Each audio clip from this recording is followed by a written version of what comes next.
Visión País, construyendo ciudadanía. Es presentado por la Universidad Politécnica y Artística UPAP. Una universidad, todo un país. Auspiciado por la Universidad Nacional de Pilar.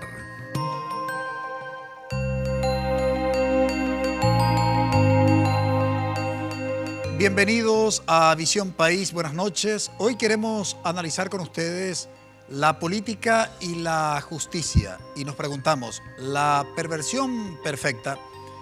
Y sobre todo nos formulamos esta pregunta porque queremos hacer un par de aclaraciones.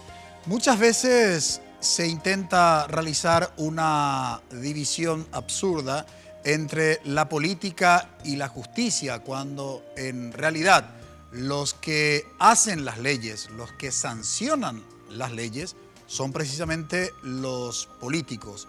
Y en el sentido mayúsculo de la expresión, también los fiscales y los jueces hacen política, ejercen poder, obviamente, al administrar la justicia. Por tanto, por eso calificamos como absurda la división que se quiere hacer entre la política y la justicia. Ahora bien, cuando nosotros observamos o queremos analizar cuál es la relación que se tiene que establecer entre tanto la justicia y la política, y considerando las características de nuestro país, nos preguntamos si esta relación no es, digamos, perversa. ¿Y por qué? Nos interrogamos. Veamos el BTR, que en parte va a explicar por qué la política y la justicia en el Paraguay es muchas veces considerada de perversa.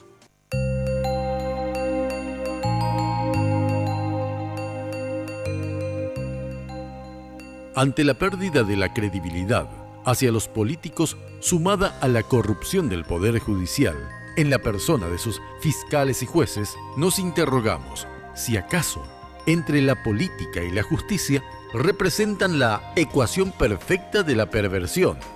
Las innumerables auditorías realizadas por la Contraloría General de la República, por ejemplo, a las municipalidades en el uso de los fondos de FONACIDE, donde se detectaron sumas siderales que se destinaron, en muchos de los casos, a aumentar el patrimonio de algunos intendentes, terminó en la nada, sin que la justicia y particularmente la Fiscalía General del Estado diera continuidad a esos hechos de corrupción identificados por la Contraloría. A decir verdad, algunos intendentes fueron procesados, pero la gran mayoría ni siquiera fueron advertidos por la justicia. Curiosamente, los intendentes que no fueron procesados o eran del partido de gobierno y por ende gozaban de la protección política, o el caudal económico del cual disponían les permitía blindarse de la justicia. Existen otros grandes hechos denunciados por la Contraloría General de la República, tanto en el Poder Ejecutivo como en el propio Poder Judicial, que terminaron en el OPAREI.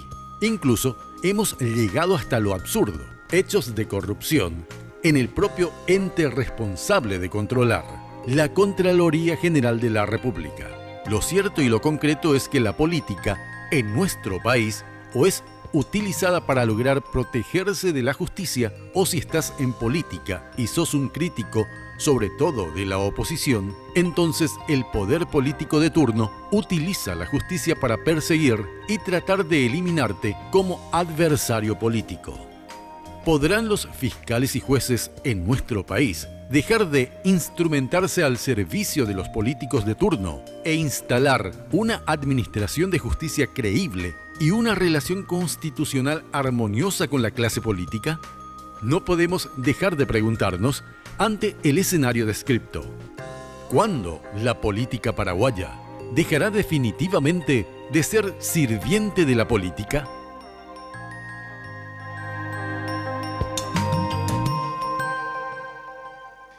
¿Hasta cuándo la justicia en Paraguay será sirvienta de la política? Creo que es la pregunta fundante para el análisis. Nos acompañan hoy en Visión País para poder analizar nuestro tema el senador nacional Adolfo Ferreiro. Muy buenas noches, senador, y gracias por haber aceptado la invitación. Un gusto estar aquí, muy buenas noches.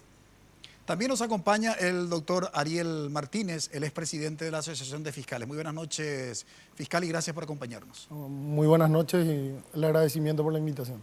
Saludamos a nuestros panelistas. Bienvenido, Fernando. Muchas gracias, Francisco. Muy buenas noches para los invitados, para los compañeros y también para la audiencia. Buenas noches, Maru. Buenas noches, Francisco. Buenas noches, senador. Ariel, muchas gracias por estar con nosotros aquí. Karina, bienvenida. Buenas noches, Francisco. Buenas noches a los invitados, a la audiencia y a los compañeros.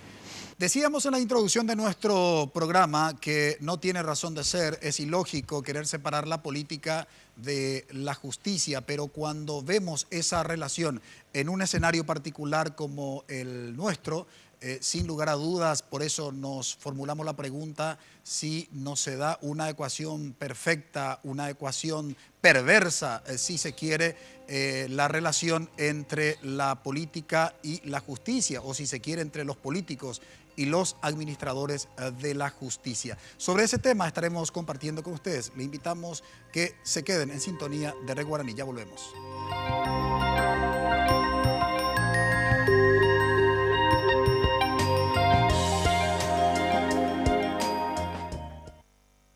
Dedicación, excelencia, innovación, investigación, profesionalismo, solidaridad.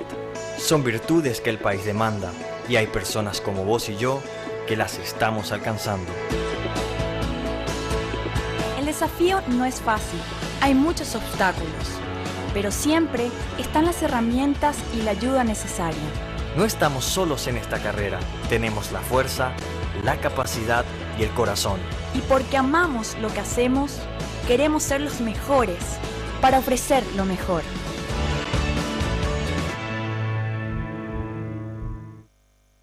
La Universidad Politécnica y Artística, UPAP, reafirma su compromiso con la educación, abriendo las puertas de su sede central a la cultura y al arte. Ubicada sobre la calle Mariscal López de la ciudad de Asunción, una antigua casona neoclásica italianizante, adornada por fastuosos lapachos. Patrimonio arquitectónico, construida a principios de 1900. Se ve resaltada por la textura vidriada del moderno edificio de 7 niveles que la enmarca, ofreciendo a los alumnos un lugar de esparcimiento único que estimula los sentidos y el aprendizaje. 20 años de UPAP, una universidad, todo un país. Quiero comentarte que a partir de este lunes cambiamos de horario. Nos vemos a las 11 de la mañana para que podamos seguir cocinando juntos. Cocinemos juntos desde este lunes a las 11 de la mañana, solo aquí, por Red Guaraní.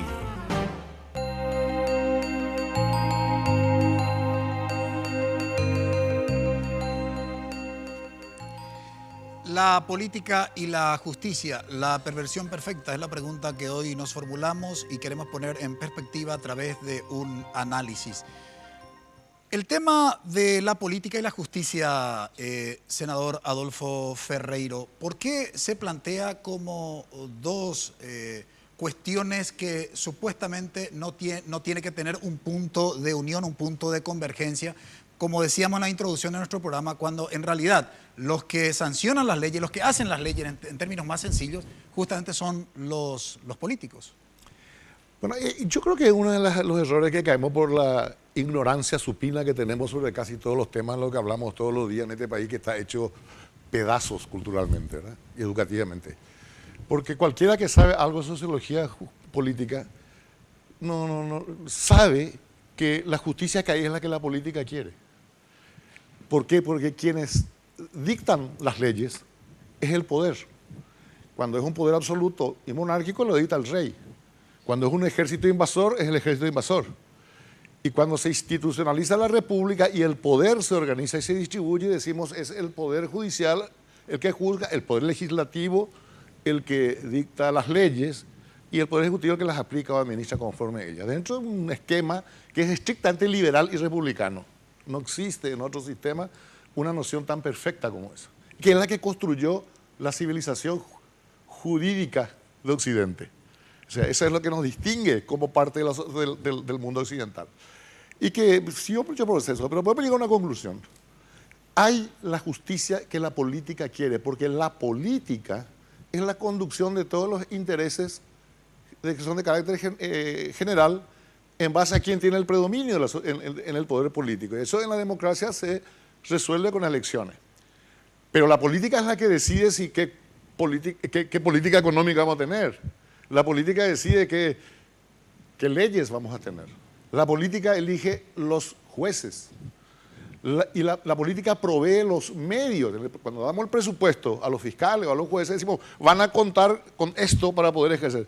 Pero lo más importante de todo, lo que nos diferencia de los países civilizados a nosotros, que todavía no entendemos, es que la política decide cuánto le vamos a acatar a los jueces y cuánto vamos a obedecer las leyes. Porque es un problema de poder. O sea, es diferente en el Uruguay, ¿verdad?, donde la actitud de un poderoso, ya sea propiamente político o en la cuestión económica, se enfrenta a la autoridad, y en el Paraguay, donde reina todavía la cultura primitiva del bareté. Entonces, pensar de que la política tiene que estar fuera de la política, de lo que tiene que ver con la justicia, como con la economía, como con la educación, es no entender cómo funciona el sistema, cómo funciona la realidad. Y eso es así desde la época de las cavernas, cuando comienzan a desarrollarse estas instituciones, hasta hoy día esos países que ya están llegando a la Luna o a Marte. Y eso se entiende en todas partes, menos los países atrasados y, repito, destruidos culturalmente como el nuestro. Y la base de esa destrucción, y digo esto y ahí cambiemos, dejo ahí, es el fracaso educativo. Nosotros a veces no sabemos ni el significado básico de las palabras que estamos utilizando. Entonces se crea un mar de confusiones donde el disparate libre, el antojo libre, la opinión basada en la ignorancia, porque hoy día en el Paraguay es meritorio ser ignorante. Voy a escuchar a la gente, yo no sé nada de ese tema, pero opino, ¿verdad? Entonces, tenemos que volver a reconstruirnos nuestra cultura social, se tiene que volver a reconstruir. Mientras no hagamos eso, no vamos a andar perdidos, ¿verdad? Ahora, doctor Ariel Martínez, tanto fiscales como jueces se quejan en algunos casos de la presión que ejercen los políticos en el ejercicio de su tarea. Por tanto, ya no estamos queriendo hacer el análisis de la relación entre la política y la justicia, sino básicamente la relación entre los políticos y lo que administran la justicia. ¿Es realmente así como algunos, no sé si hablar de denuncia o de un simple comentario, que supuestamente reciben mucha presión por parte de algunos políticos en el momento de la decisión de un fiscal o de un juez? Sin duda, el Paraguay tiene una grave falencia en lo que es el diseño institucional de su sistema de justicia. Sin duda, la mayor queja de la ciudadanía y de varios estudios que se han hecho es que ese sistema de justicia es poco independiente, y también que la ciudadanía opina, y lo hemos visto en miles de encuestas, que esa falta de independencia proviene principalmente de la influencia que tienen sectores poderosos de nuestra sociedad, entre ellos obviamente los intereses partidarios. Ahora, yo estoy totalmente de acuerdo con lo que acaba de manifestar el senador, que un diseño republicano y democrático obviamente parte de que su clase política, de que aunque a él no le guste esa terminología, de que sus parlamentos diseñen sus leyes, diseñen sus instituciones, de que el poder constituyente obviamente lo haga antecedentemente. El problema empieza cuando en casos particulares se empiezan a involucrar ciertos actores con intereses en esos casos particulares y utilizan los medios formales que tienen a su alcance como los medios informales. Y en eso yo creo que tenemos las dos grandes situaciones o las dos grandes condiciones que hacen a nuestra justicia o que nuestra justicia sea tan mal vista. Por un lado, un diseño donde tenemos errores que la Constitución del 92 en su deseo por repartir ese poder y sacar una preeminencia absoluta de ciertos actores ha cometido errores de diseño, que tenemos un sistema bastante hipócrita y que lo vemos preferentemente en la designación de los altos cargos. Designación de ministros de corte, designación de fiscales generales, donde se hace todo un proceso que ya se sabe un año antes, conforme a los acuerdos políticos, quién va a ser el que va a ocupar o quiénes van a estar en la terna. Que yo de ninguna manera desconozco que debe ser Ese es el procedimiento de acuerdos políticos para colocar ahí a los grandes actores. Pero sinceremos ese sistema, tengamos el sistema americano o discutamos qué sistema queramos tener. Este sistema que tenemos, que es hipócrita en su propia concepción, que termina haciendo toda una farsa para que finalmente que se confirme lo que ya sabíamos con meses de anticipación, es el problema. Y obviamente también las cuestiones externas, como la educación, que obviamente hacen a que los operadores de justicia, tenemos los fiscales y jueces que se nos parecen, son paraguayos, no son finlandeses ni de ningún otro país de Escandinavia, tienen los problemas de educación, tienen todos los problemas, las carencias que tenemos todos los paraguayos. Hay factores como la corrupción, la cooptación, el clientelismo que existe entre políticos y agentes judiciales que nadie puede discutir. Acá tenemos gente que empieza la designación, el componente político, que todos estamos de acuerdo, en toda democracia del mundo, el componente político es determinante para la designación de que, como decía el senador, qué justicia quiere la política que se tenga. El problema es cuando después se le tienen rehenes y los fallos empiezan a responder a ciertos sectores que en momentos determinados son mayorías. Ahora, ahí hay una cuestión importante, me parece a mí, que acotar de lo que señala el fiscal Ariel Martínez, porque ¿por qué se dejan instrumentar también algunos jueces y algunos fiscales? Porque, como decía en nuestro BTR, cuando se trata de perseguir incluso, digo bien, incluso a los adversarios políticos, en muchas situaciones los jueces y algunos fiscales se instrumentan. Y hay casos puntuales, podemos citar casos puntuales. Y voy a citarlo. El caso, por ejemplo, de la Universidad Nacional de Pilar. Es increíble, se tuvo que cambiar incluso la carátula del expediente, donde la propia presidenta de la Corte Suprema de Justicia tuvo que pedir disculpas al rector de la Universidad Nacional de Pilar, el diputado nacional Víctor Ríos Ojeda. O sea, es descarada de repente la instrumentación que existe, ¿verdad?, por una cuestión de carácter político partidario que se tendría que dirimir en otra instancia, y sin embargo se instrumenta y se deja instrumentar fiscales y jueces, porque hay que llamar las cosas por su nombre. Creo que ha llegado el momento en Paraguay en que tenemos que sincerarnos y dejar de ser hipócritas y llamar las cosas por su nombre. Entonces también ahí, me parece, pongo un poco en perspectiva para hacer el análisis y formulo ahora la pregunta justamente al senador Adolfo Ferreiro. Ante toda esta situación que también los fiscales se instrumentan, ¿verdad?, porque vamos a hacer ya el análisis de lo que realmente se da, porque a veces hablamos de lo deontológico, del deber ser, ahí hay acuerdo finalmente, ¿no?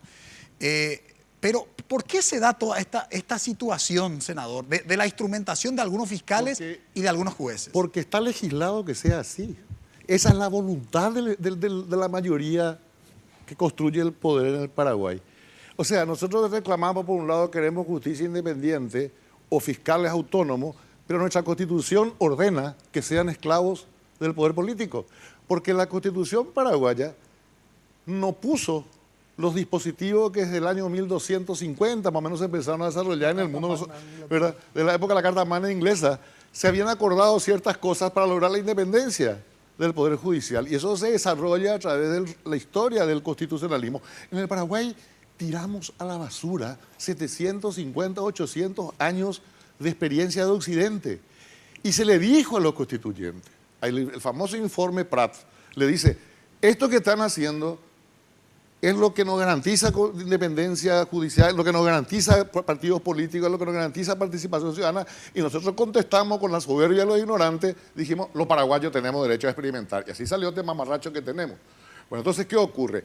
Si leemos la Constitución con una técnica de interpretación que llama, creo que hermenéutica jurídica, que es, ¿qué dice la Constitución? La Constitución dice, todos los jueces, fiscales, defensores públicos y ministros de corte serán esclavos sometidos a todos los tipos de poderes que hay, como por ejemplo los clanes familiares, que son más fuertes a veces que los clanes políticos en el interior del país. ¿Y por qué te digo que dice así? Porque no pone el requisito básico, que es el de la inamovilidad de jueces, magistrados y fiscales del día de su nombramiento. Eso se sabe hasta en Clorinda. Acá se desprecia. Acá se hizo teoría de la barbaridad. Y ya me acuerdo, con eso termino para que vean el nivel de brutalidad en el que estamos sumidos. Cuando nosotros estábamos mirando la constituyente y como respetuosos ciudadanos nos fuimos a hablar. Me acuerdo que me acompañó el doctor Harrington, le salió muy deprimido que yo no me meto más en esto, que es un gran señor. Le fuimos a hablar con los constituyentes y le dijimos, pero están poniendo al revés. Porque no es al revés de lo que debe ser. ¿Sabe cuál fue la respuesta de una constituyente? Los paraguayos tenemos derecho a experimentar. Vos te imaginás lo que eso significa. Bueno, entonces, tenemos que ir un poco más abajo. Lo que tenemos ahora es la voluntad aplaudida por toda la ciudadanía, la prensa, la universidad, los intelectuales, en el 92.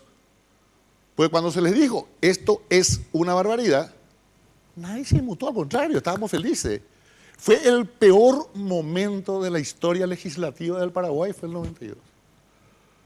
Entonces, asumamos una responsabilidad. Lo que tenemos es lo que quisimos y hasta ahora, pasado 25 años, todavía ni nos molestamos a analizar lo que hicimos.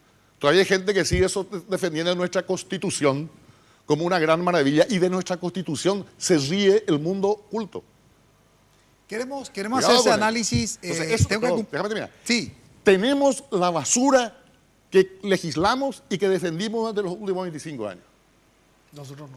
Entonces, yo digo vos en el sentido, colectivo, ¿verdad? Entonces, finalmente, ¿qué es lo que podemos hacer? ¿Qué nos queda? A la vuelta de la pausa tengo que cumplir con mis anunciantes. Estaremos analizando, porque si la ley fundamental de la República, que es la Constitución, la Carta Magna, ¿no?, está mal diseñada, lo que hoy tenemos en el escenario es consecuencia lógica. ¿Cómo cambiar todo esto? Es la gran pregunta que debemos formularnos y que intentaremos responder a la vuelta de la pausa.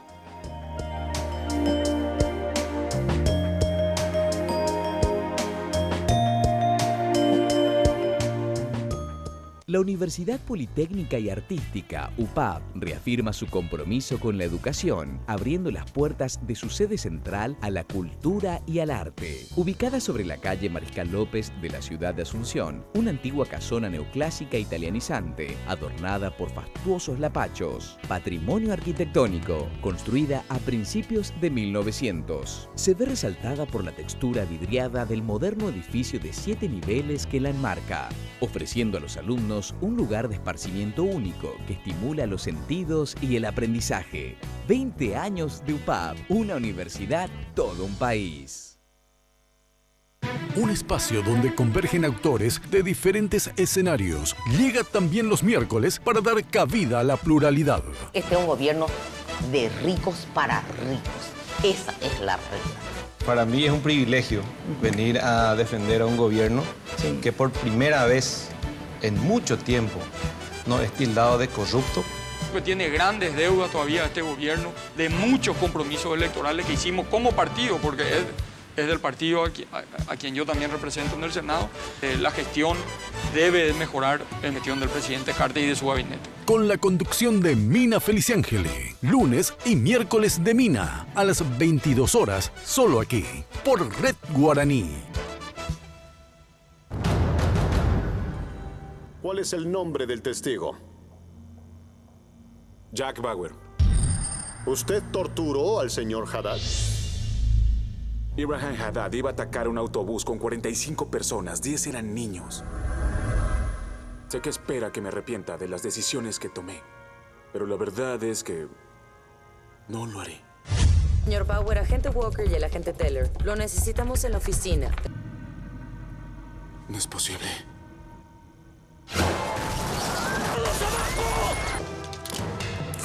¡Suéltala ya! 24, la serie de TV más emocionante y la más aclamada por la crítica. 24, estreno lunes 29 a las 13 horas, solo aquí, por Red Guaraní.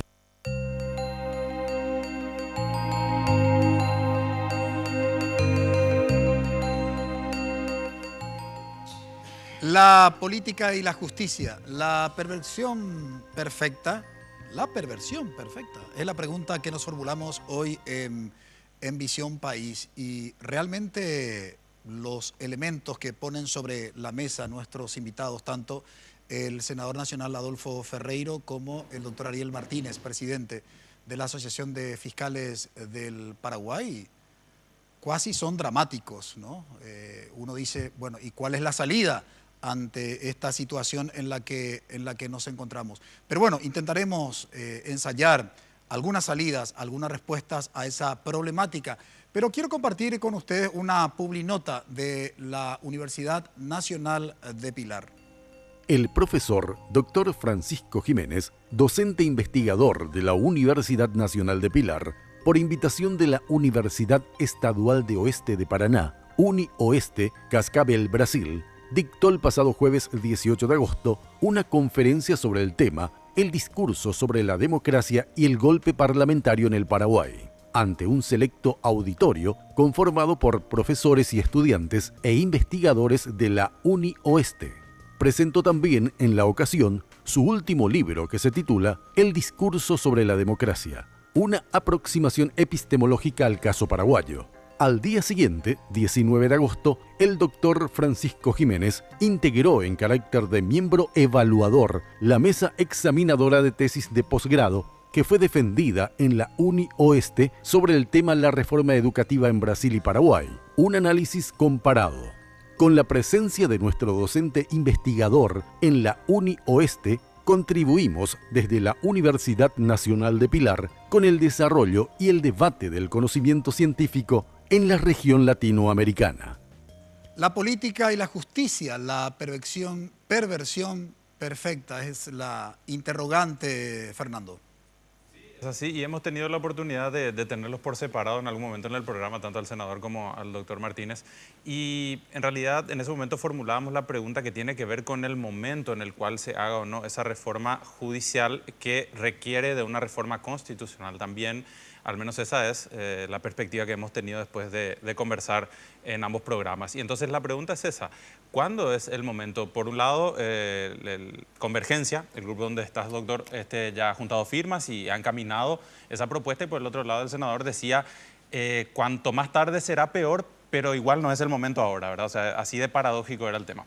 Bueno, y lo que quería era conocer la opinión de ambos en este momento, si es que ha cambiado en algo y si se puede fundamentar brevemente, por favor. Doctor Ariel Martínez. Sí, bueno, antes que nada una pequeña, es decir, yo como presidente de mi gremio soy bastante crítico, como verán, ¿verdad? No solo de lo sistémico, sino también de acciones individuales. Y como mencionaste, un caso que te tocó de cerca y que conoces, es decir, hay miles de ese tipo de casos en todo el país. Y obviamente nosotros, y yo personalmente lo puedo decir, soy muy crítico del accionar de muchos operadores del sistema de justicia. Así que no vengo en afán de abogar por agentes de la justicia que han salido del buen desempeño. Respondiendo a tu pregunta, es un gran dilema que siempre lo estamos planteando en este tipo de programas, inclusive en las comisiones de reformas que hay en el Parlamento. Para nosotros, y hemos visto las últimas encuestas, el momento de la reforma debe ser lo antes posible. El empezar a discutir la reforma, que para mí se viene discutiendo, y yo lo decía en el programa anterior, yo terminaba la facultad en el año 2002 y parecía el 1984 orwelliano, ¿verdad? El futuro llegaba en ese 2002 porque se cumplían los 10 años que se iba a poder ya plantear una reforma de la Constitución que veníamos estudiando, planteando miles de cambios en todos los sectores. Acá el senador ha dicho que empezaban ellos a cuestionar inclusive durante el desarrollo de la propia constituyente. Entonces tenemos 25 años ya casi de críticas a esta Constitución que tenemos, principalmente su parte orgánica, creo yo, que hace al diseño del Estado, del funcionamiento del Estado. Entonces yo creo que el momento es, si vos me decís, era ayer, debíamos de haber empezado esta discusión en los ámbitos donde se deben realizar, que es el Parlamento o el Congreso. Por eso nosotros, claro, el académico, los gremiales, nosotros en los gremiales y en lo que hace a ciudadanía, inclusive los académicos, porque estuvimos, todos somos docentes y estuvimos en varias universidades.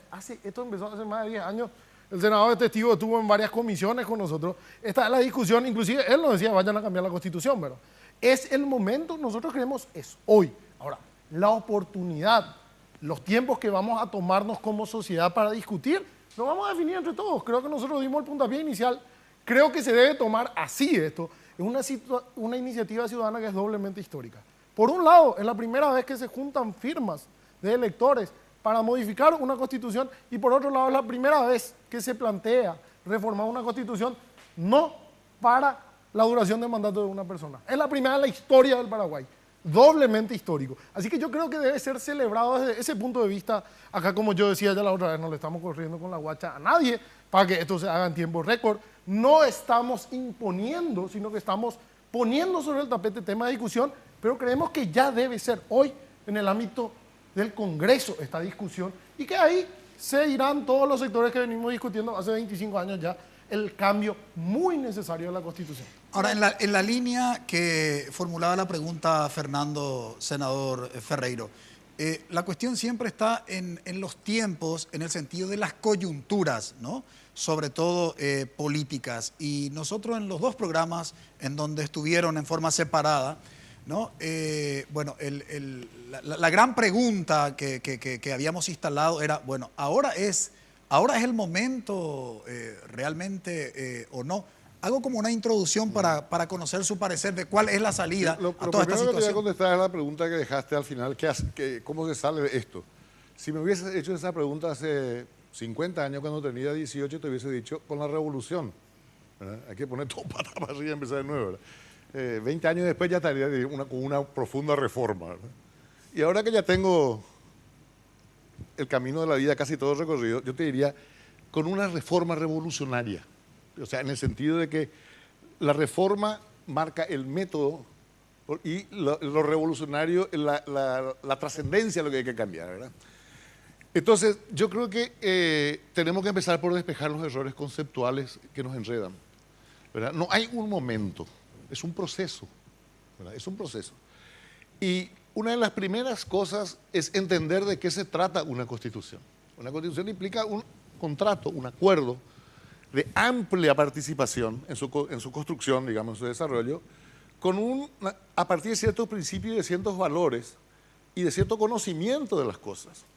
O sea, yo no puedo hacer una constituyente hasta que no nos pongamos de acuerdo en el Paraguay qué es lo que entendemos por república o qué entendemos por derecho a la defensa, ¿verdad?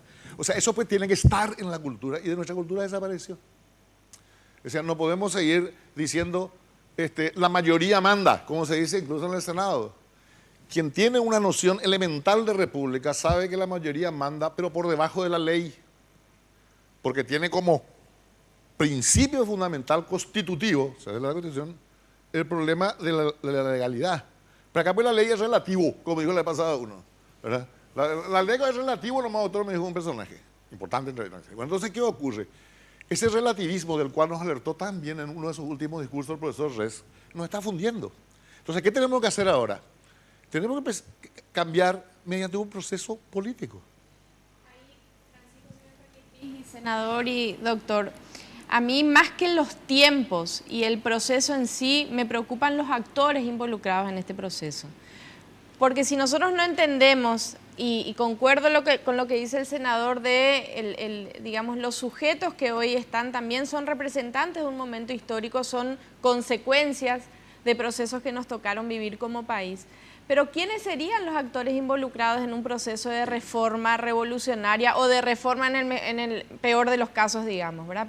¿Cuál es el sujeto que podría permitir efectivamente una nueva impronta en esta discusión que vuelva incluso al ámbito académico, que vuelva a reivindicarse el conocimiento como pieza fundamental para el respeto al proceso y las garantías de que va a ser un proceso que realmente llegue a un buen... Yo le decía al senador, nosotros muchas veces, y bueno, mi paso por el Parlamento también me permitió constatar, se legisla sobre el sentido común, sin fundamento, sin debate, sobre intereses mega particulares. O sea, ¿quién es el sujeto de este proceso de cambio? Los actores. Sí. Sin duda acá. Y lo que somos, lo que estamos, no hay otro. Sí, es decir, el senador decía el peor momento legislativo era el 91-92, y por lo que entiendo Karina dice es y yo opondría un discurso de esperanza, ese desánimo que es, bueno, es entendible.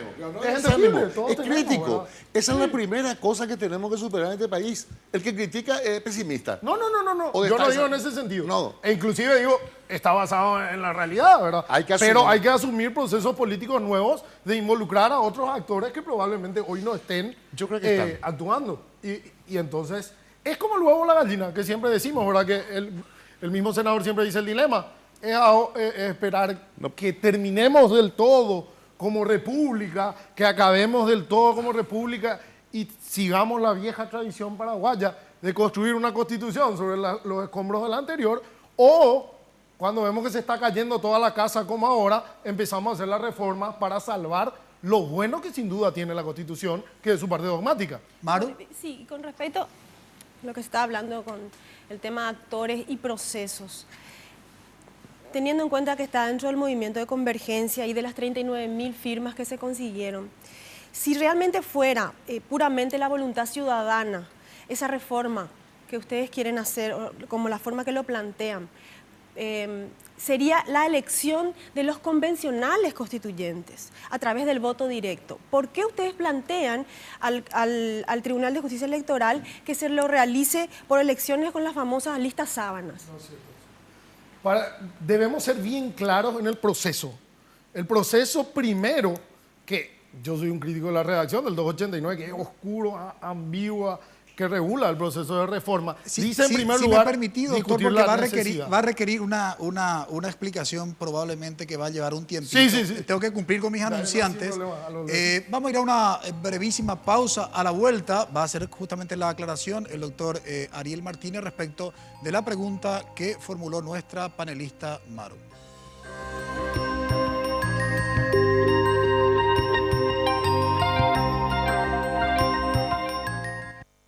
La Universidad Politécnica y Artística, UPAP, reafirma su compromiso con la educación, abriendo las puertas de su sede central a la cultura y al arte. Ubicada sobre la calle Mariscal López de la ciudad de Asunción, una antigua casona neoclásica italianizante, adornada por fastuosos lapachos. Patrimonio arquitectónico, construida a principios de 1900. Se ve resaltada por la textura vidriada del moderno edificio de 7 niveles que la enmarca, ofreciendo a los alumnos un lugar de esparcimiento único que estimula los sentidos y el aprendizaje. 20 años de UPAP, una universidad, todo un país. Hola, ¿qué tal? Tengo muy buena noticia. A partir de este lunes a las 11 de la mañana, cocinamos juntos. Cocinemos juntos, desde este lunes a las 11 de la mañana, solo aquí, por Red Guaraní.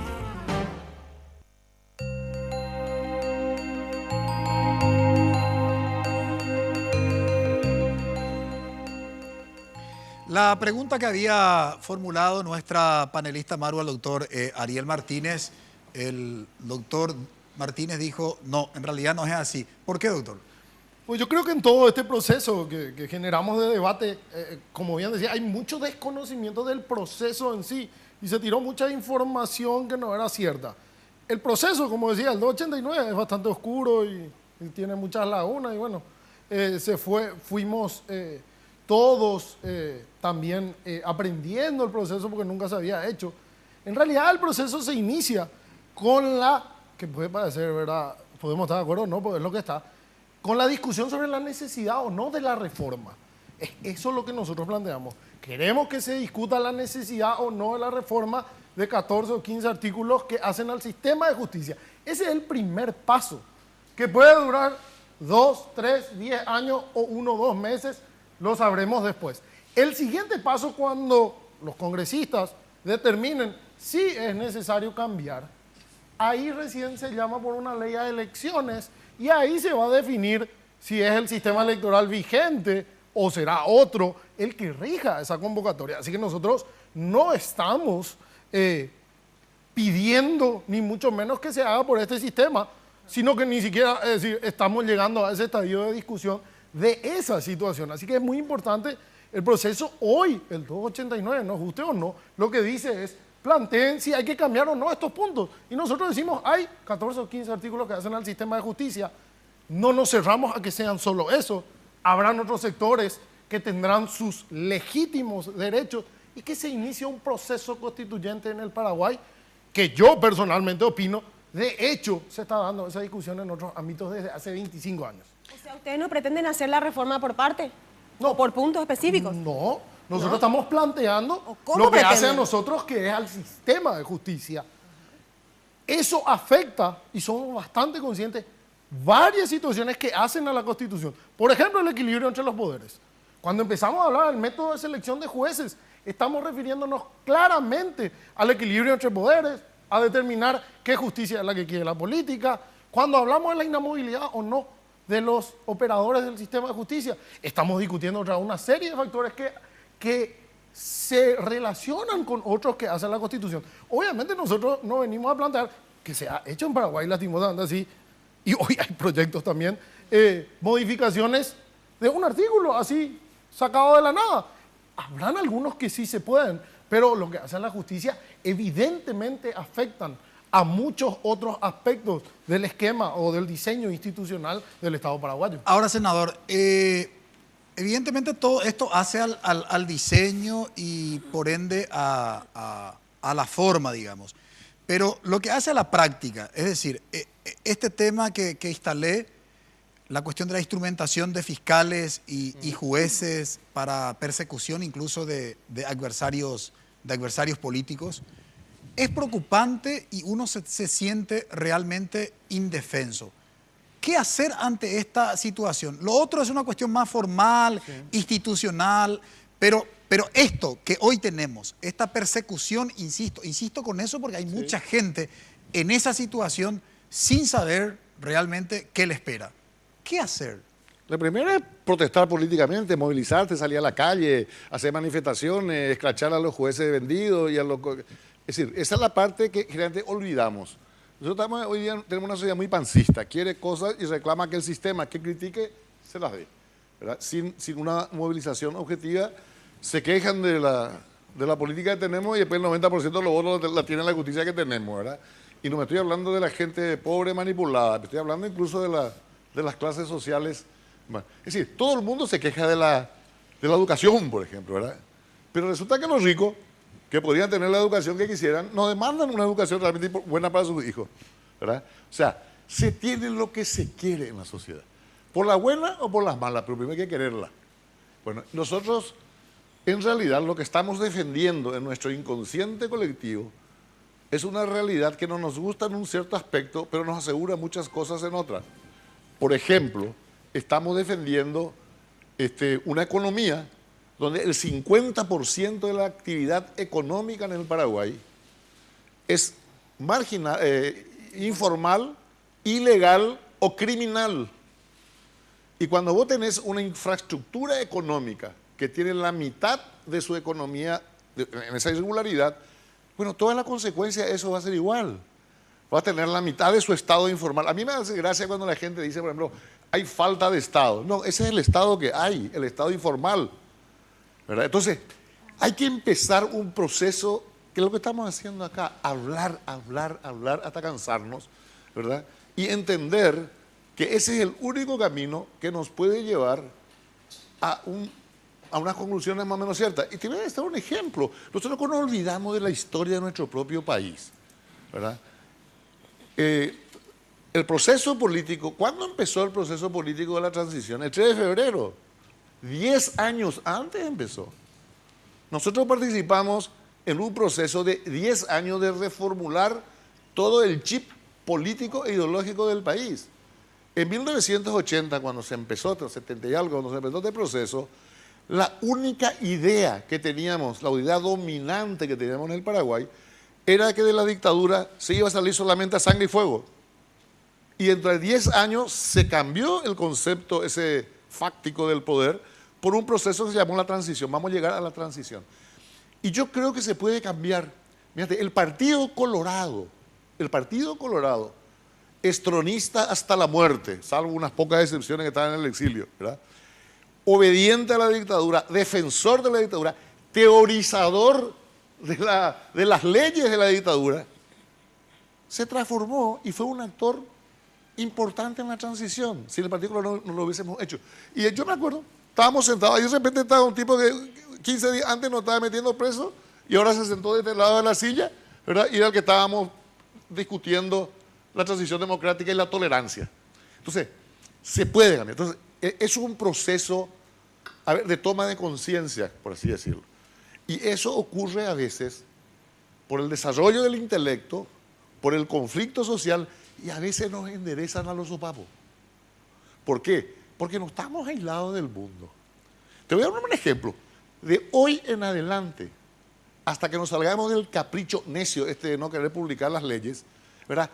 Todo lo que resuelvan o hayan resuelto en los últimos 20 años los tribunales militares son objeto de demanda de nulidad acá o internacional y de indemnización. Bueno, es un capricho paraguayo. No vamos contra lo que dice el mundo nos va a cobrar. Y eso nos va a interesar probablemente algún día. Me gustaría preguntarle al doctor, siguiendo un poco la línea del debate de lo que plantea el senador, ¿verdad? Los espacios donde se está generando este debate, ¿cuáles son los ámbitos? Porque en el Parlamento se puede dar, pero yo repito, o sea, allí hay actores que reproducen muchas veces estas prácticas que estamos criticando, ¿verdad? Digamos, podemos instalar el debate y profundizar, pero también creo necesario otros espacios de debate y me gustaría saber en qué instancia se está desarrollando esta discusión. Yo reitero, esto viene, y creo que ya lo he dicho, esto viene de 25 años, creo, de las críticas que surgieron en ese mismo momento y ni qué hablar desde el momento en que se puso en funcionamiento esto, porque hay que decirlo también, no se puso inmediatamente. Tardaron 3, 4 años, en el 95 más o menos empezó a funcionar el nuevo sistema judicial con la instauración de la nueva corte, con la vigencia de las leyes del consejo, del jurado, que después fueron modificadas para peor. Yo creo que se está dando hoy el debate, sin duda, en la academia. Llegó a todo el país y en eso tenemos un legítimo orgullo, creo que el planteamiento, porque eso es lo que pasa acá muchas veces. Cuando llegas, y nosotros los abogados, ¿verdad? Cuando te vas en ventanilla, recién empiezan a considerar en serio un pedido o algo que está ahí latente en una sociedad. Y yo creo que hoy este debate llegó hasta en el partido de fútbol de los muchachos, es decir, llegó a todos los ámbitos, está académicamente, está en los gremios, está en el sector político sin ninguna duda, está en los medios de prensa, hay muchos actores económicos poderosos que están interesados. Así que yo creo y tengo bastante optimismo y voy a tomar el hecho histórico que relataba el senador del año 91-92, post caída de Stroessner, donde el Partido Colorado se renovaba y asumía como propias, o a pesar de tener amplia mayoría en una convención constituyente, principios que venían de sectores minoritarios que lograron porcentajes mucho más bajos que el Partido Colorado en la constituyente.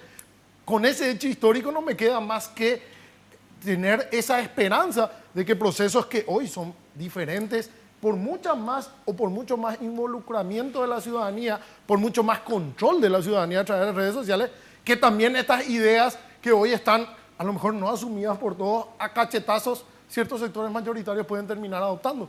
Evidentemente existe el debate. Yo discrepo un poco con eso, con pero, todo respeto. Senador, yo creo que no hay el debate. Por eso a lo que iba justamente, senador, yo creo que existe ese debate, pero un debate muy informal. Para ponerle existe el debate con la seriedad que se merece. Para aclarar la discrepancia nomás. Yo creo que es una conversación. Exactamente. No hay todavía un debate. Comparto. Y sobre todo, y eso es una cosa gravísima, los más importantes actores que tienen que haber en este debate están indiferentes. Dormidos, empezando totalmente. por los partidos políticos. No hay un solo partido político que tenga una línea seria escrita sobre el tema. ¿Qué pasó igual en el 91? Hoy yo estaba leyendo el texto de Mendoza y Traje, decía, llegamos a la elección sin que ningún partido político tenga terminado su proyecto de constituyente. Claro. Elección de constituyente ya. Bueno, así que creo que estamos ganando muchísimo tiempo. Espera. No estoy diciendo que sea lo ideal. El debate, por eso, ¿dónde poner los tiempos nomás? El debate de la constituyente del 92 empezó 5, 6, 7 años. O sea, se sabía que al final de la dictadura venía con un proyecto. Por eso hubo proyectos de los trabajadores, de la Universidad Católica, que tenía el CIPSET, que produjo, tenía el proyecto de los Colorados.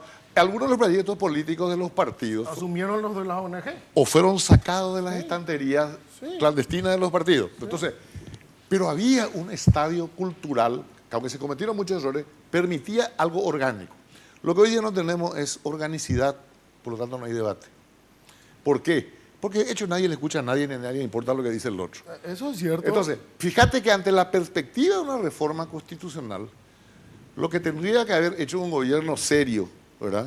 Y con cultura jurídica y política, que que tenemos ahora no lo tiene, por eso hace tanta macana, haber encarado la creación de una Comisión Nacional de Reforma Constitucional, como se hizo la Comisión Nacional de Reforma, ¿cómo se llama? Reforma de la Justicia.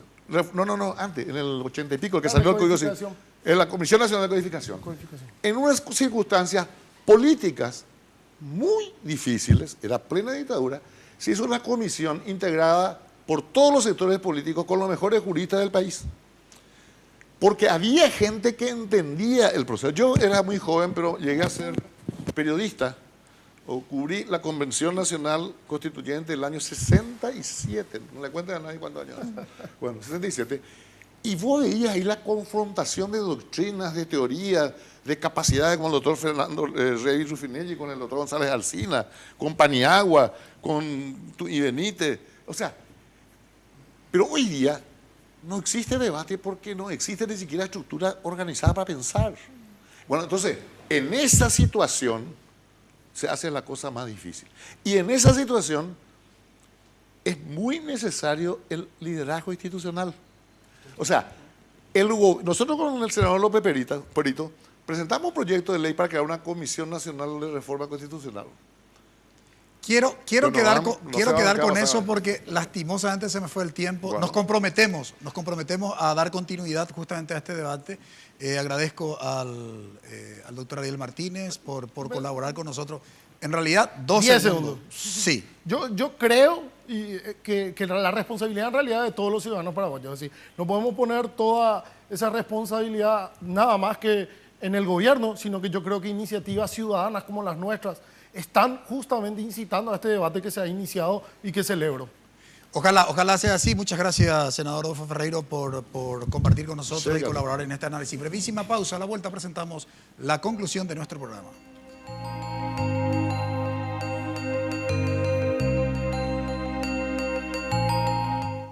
Dedicación, excelencia, innovación, investigación, profesionalismo, solidaridad. Son virtudes que el país demanda y hay personas como vos y yo que las estamos alcanzando. El desafío no es fácil, hay muchos obstáculos, pero siempre están las herramientas y la ayuda necesaria. No estamos solos en esta carrera, tenemos la fuerza, la capacidad y el corazón. Y porque amamos lo que hacemos, queremos ser los mejores para ofrecer lo mejor.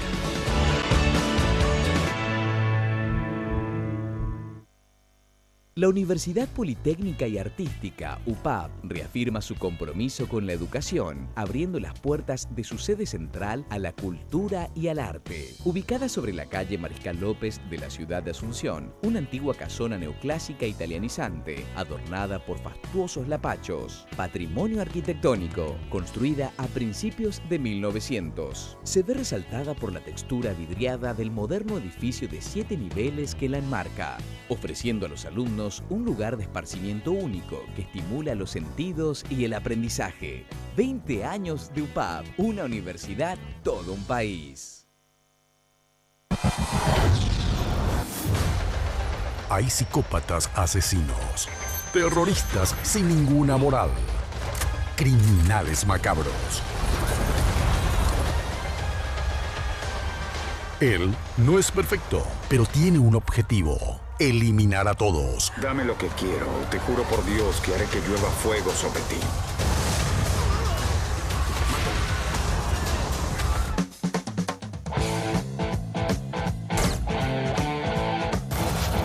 The Blacklist, estreno lunes 29 a las 23 horas, solo aquí, por Red Guaraní.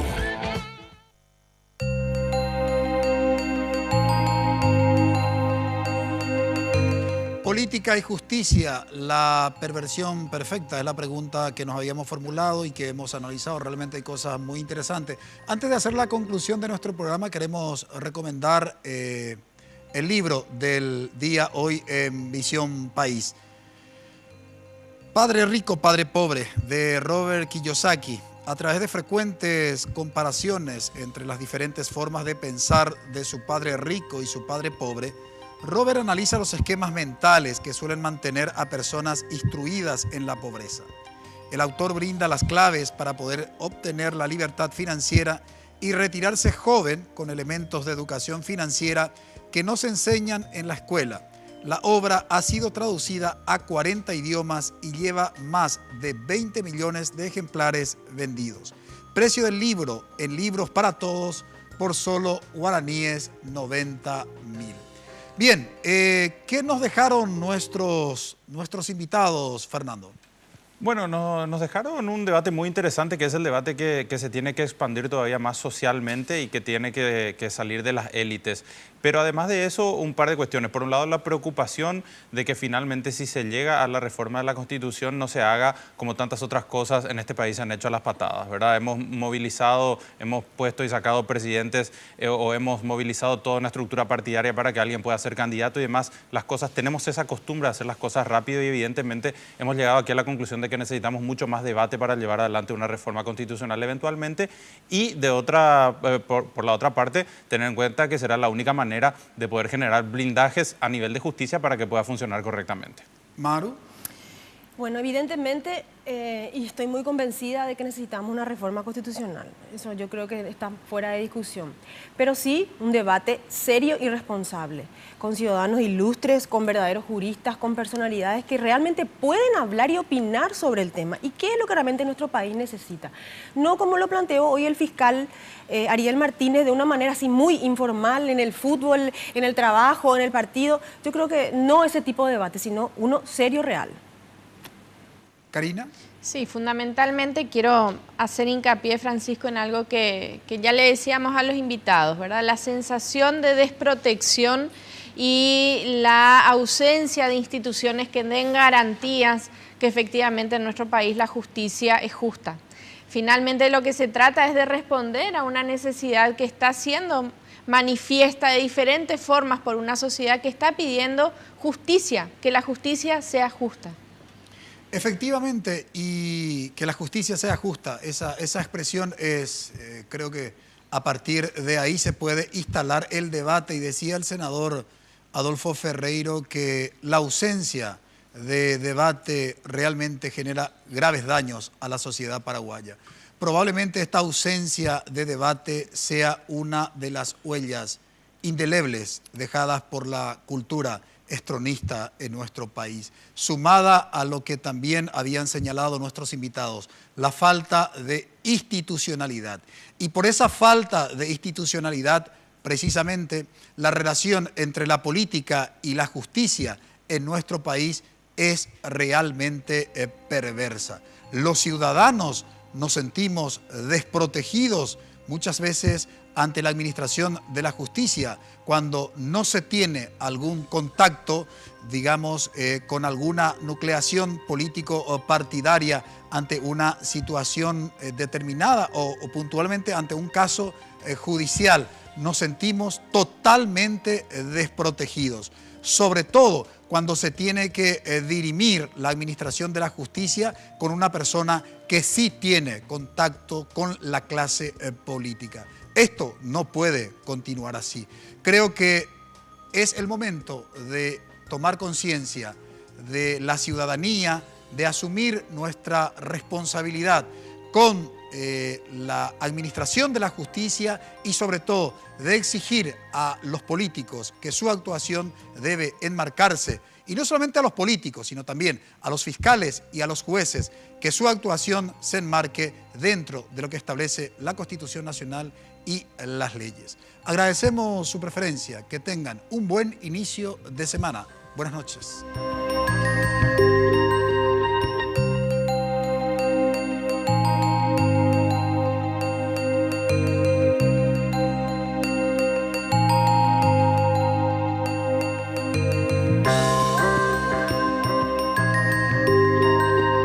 Visión País, construyendo ciudadanía. Fue presentado por la Universidad Politécnica y Artística UPAP, una universidad, todo un país, y auspiciado por la Universidad Nacional de Pilar.